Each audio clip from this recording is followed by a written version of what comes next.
전북은행 유튜브 채널 구독자 여러분 안녕하세요. 저는 전북은행 신수환 변호사입니다.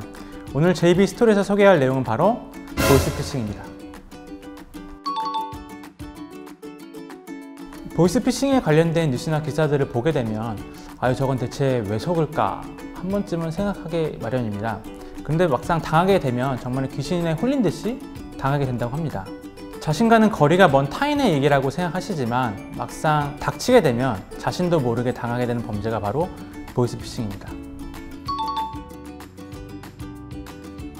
2020년은 2019년에 비해 피해액이 조금 줄어들긴 했지만 여전히 많은 피해자들이 발생하고 있는 것이 보이스피싱입니다. 2019년은 피해액이 총 6,720억이었는데요.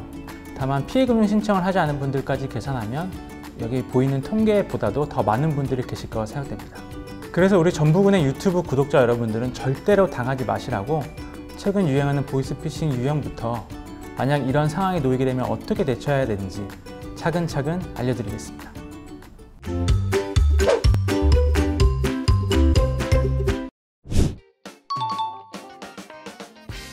보이스피싱에 관련된 가장 큰 오해 세 가지가 있습니다. 첫째, 보이스피싱 범인은 외국인일 것이다. 둘째, 나는 절대로 당하지 않을 것이다. 셋째, 현금이 없다면 피해를 입지 않을 것이다. 가장 크게 하는 오해가 이 세 가지인데요. 그런데 요즘은 수법이 너무나 교묘해지다 보니까 변호사인 저도 까딱하면 당하겠더라고요. 자신도 모르게 당할 수 있는 범죄가 바로 보이스피싱입니다. 그러면 실제 보이스피싱 음성을 들으면서 한번 얘기해 보시죠. 서울지방경찰청 금융범죄수사팀입니다. 지금 이제 불법 자금 현황에 대해서 저희 조사를 할 건데 국민의 급여 통장에는 현 시점 자산권이 대략 5차 범위 감안한다면 어느 정도 되십니까? 어떠신가요? 정말 소름 돋지 않나요? 일단 경찰청이라는 단어가 풍기는 무시무시한 두려움 때문에 일단 움찔하게 만드는데 자기의 소속을 밝히고 전문적인 용어까지 사용하면서 사람을 당할 수밖에 없게끔 만드는 것 같습니다. 만약 이런 전화가 온다? 그럴 때는 묻지도 따지지도 말고 그냥 끊어버리세요.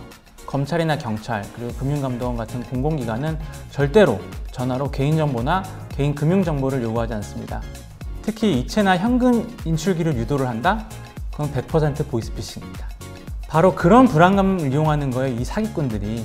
다시 한번 말씀드리지만 공공기관은 절대로 전화로 개인정보 같은 걸 요구하지 않습니다. 특히 현금 인출이나 이체를 요구한다면 그냥 뚝 끊으시면 됩니다. 정부 지원 마이너스 통장 상담 신청해주셔서 담당자 배정 받고 연락드렸는데 통화 가능하세요? 한도는 최대 8천만 원에 금리 부분 3에서 5%대 저금 이상 주시고. 이건 정말 사람을 2번 죽이는 사기입니다. 싼 이자로 돈을 빌려주는 척하는 보이스피싱입니다. 기존에 있는 대출금을 갚거나 새로 대출을 받아서 알려주는 계좌로 갚거나 송금해줄 테니 인출해서 다시 송금해줘라 이런 식으로 신용점수를 올려서 저금리로 대출을 받게 해주겠다라는 식입니다. 그런데 여기서 꼭 아셔야 되는 내용이 있습니다. 우리의 신용점수라는 것이 단기간에 입출금 실적이나 대출 실적으로 갑자기 올라가지 않는다는 사실입니다. 아무리 돈이 급하다고 해도 절대로 이런 전화에 속으면 안 됩니다. 요즘에는 전화 말고 이렇게 카톡이나 문자로 하는 스매시 피싱도 많이 있는데요. 대출 사기부터 택배, 그리고 최근에는 코로나 재난 문자까지 그 종류가 너무 다양해서 셀 수도 없을 정도입니다. 모르는 번호로 오는 링크는 절대 클릭하시면 안 되고 특히 앱 설치 링크가 올 수도 있는데 그 앱은 더더군다나 절대로 설치하시면 안 됩니다. 만약 그 앱을 설치하게 되면 보이스피싱범들이 여러분들의 전화를 중간에 가로채서 받을 수 있게 된다고 하니 모르는 번호로 오는 링크나 앱은 즉시 삭제하세요. 그 집에 아들 일 때문에 집중이 전화 드렸습니다. 부모님한테. 울지 마, 야. 엄마.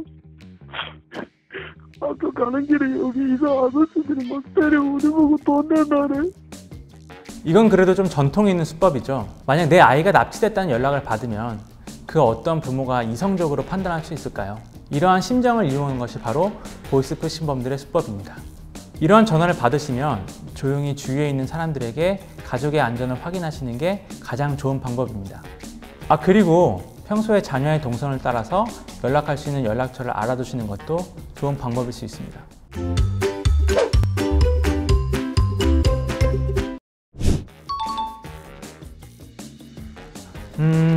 결론부터 말씀드리면 다시 돌려받기는 쉽지 않습니다. 그래도 피해를 최소화할 수 있는 방법은 있습니다. 그건 바로 지급정지 신청입니다. 보이스피싱을 당했다는 것을 인지하는 순간 바로 해당 은행 콜센터나 경찰 혹은 금감원에 즉시 지급정지 신청을 하는 것이 중요합니다. 형사고소를 통한 범죄자의 처벌이랑 내 피해 금액을 돌려받는 것은 별개이기 때문에 피해를 최소화하기 위해서는 바로 지급정지 신청을 하셔야 됩니다. 보이스피싱범들이 인출하기 전에 지급정지가 들어가게 되면 내가 잘못 보낸 돈을 인출하거나 다른 계좌로 송금하는 것을 막을 수 있어서 바로 즉시 지급정지를 신청하셔야 합니다. 피해자들의 마음을 움직여서 사기를 치려는 보이스피싱범들을 보면 고액의 현금을 인출하게끔 하는데요.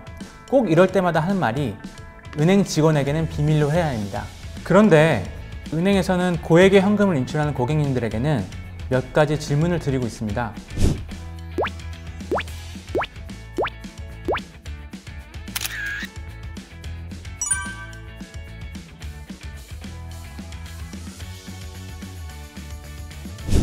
전북은행은 무조건 여러분들의 편입니다. 저희 은행도 혹여나 그런 피해를 입지 않으시도록 더욱더 노력할 테니 여러분들도 모르는 번호로 오는 전화나 문자는 또 의심하시기 바랍니다.